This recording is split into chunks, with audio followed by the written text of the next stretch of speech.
Hello and welcome to The Explainer. In this deep dive requested by Sachin Karnik, presenter and researcher with the Angel Wing LLC, we are going to explore a really powerful concept, acceptance as conscious alignment. Now, I know what you might be thinking, but stick with me because this simple idea, once you really let it sink in, might just change the way you approach, well, just about everything.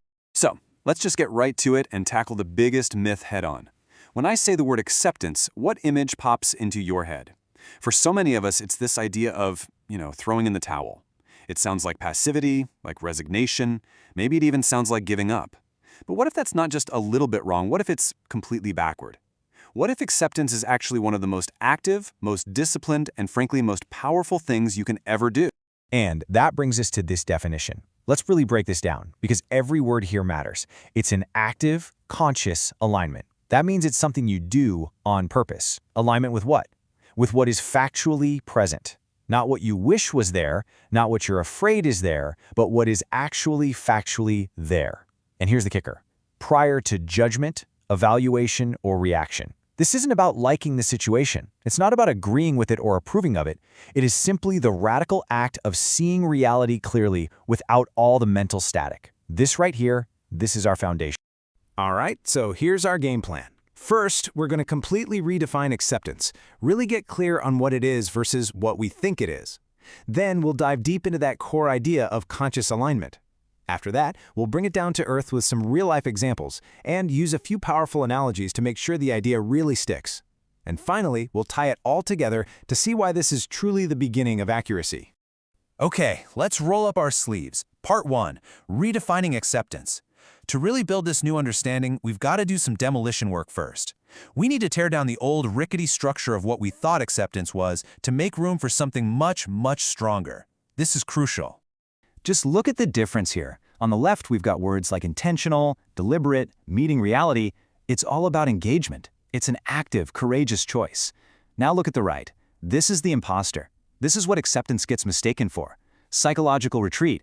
That's just hiding. Spiritual bypass. That's using feel-good ideas to avoid dealing with the messy truth. And my favorite, passivity mistaken for wisdom. True acceptance is not lazy. It's a rigorous, disciplined process of syncing your mind up with the facts on the ground. And getting to that clear perception, well, it's not easy, because we have these three enemies that are always at work. First, there's distortion. This is when we literally warp what we see through the lens of our fears or our desires. It's like looking in a funhouse mirror. Then you've got embellishment. Oh, we love to do this.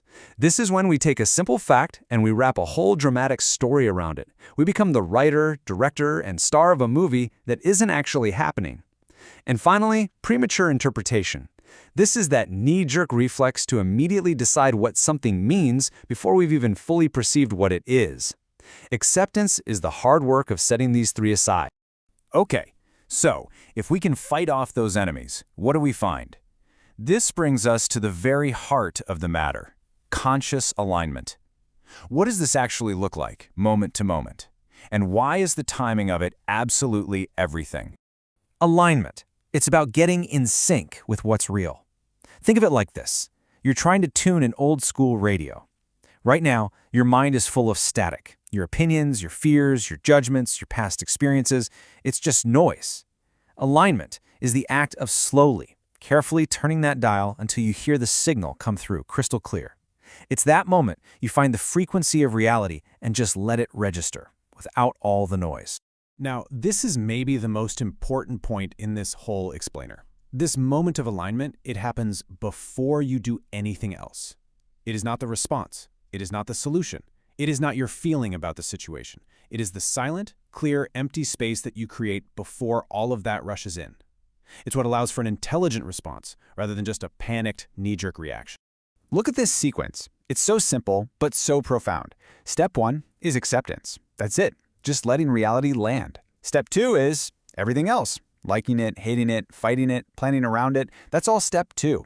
We spend almost all of our lives jumping straight to step 2 without ever properly doing step 1. And when you do that, when you skip that foundational step, any response you come up with is built on sand. Okay, I know this can all sound a bit theoretical. Conscious alignment, accurate perception. So let's make it real. Let's ground this whole idea in three very different, very human, high-stakes scenarios where this one concept makes all the difference.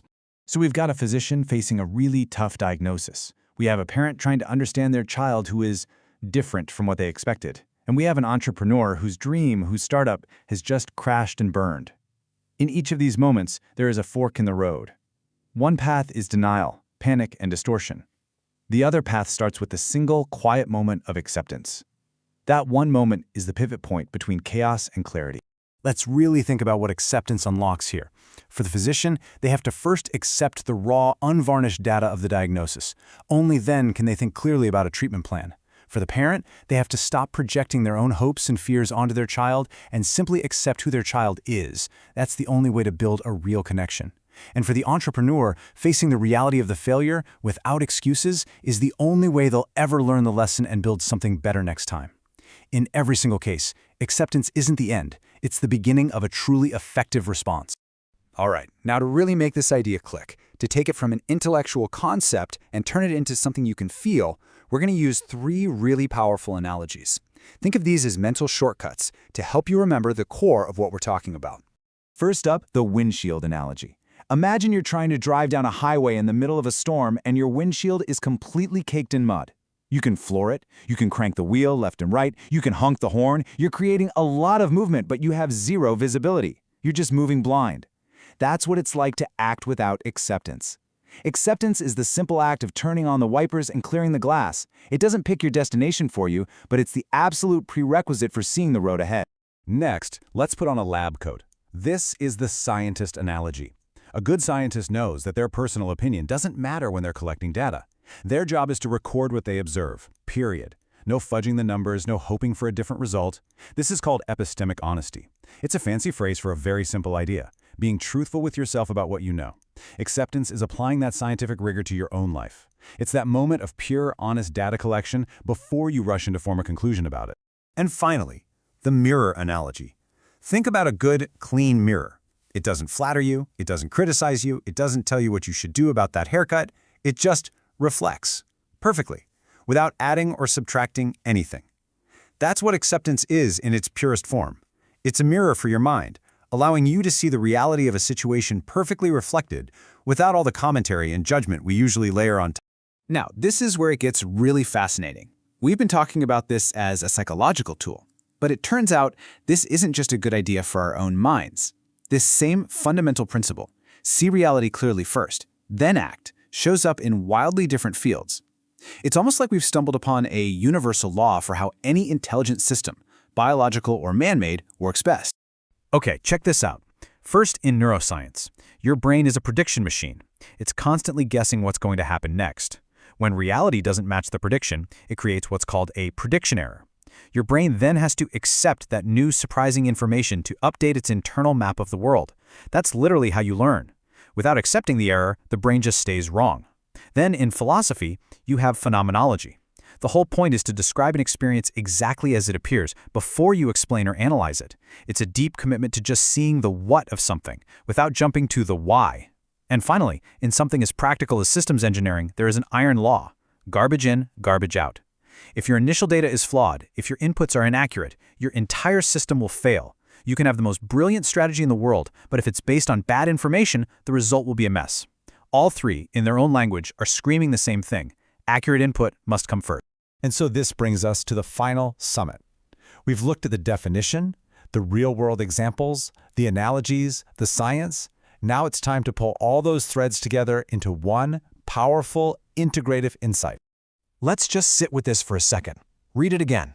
Acceptance is the moment reality is allowed to be true before anything is done about it.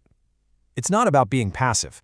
It's about giving reality permission to exist in your mind exactly as it is, without a fight. It's a moment of profound courage. You're saying, okay, this is what's true right now. I'm not going to argue with it. I'm just going to see it. And from that place of clarity, then you can act. And these principles just drive that point home. Think about this first one. Resistance consumes energy. Arguing with what is like trying to push a mountain. It's exhausting, and the mountain doesn't move.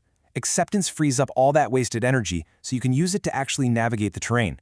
And this distinction between reacting to a story and responding to a situation, that's everything. Reacting is emotional and blind. Responding is clear-eyed and strategic. Acceptance is the bridge between the two. You can't chart a course on a map you refuse to look at.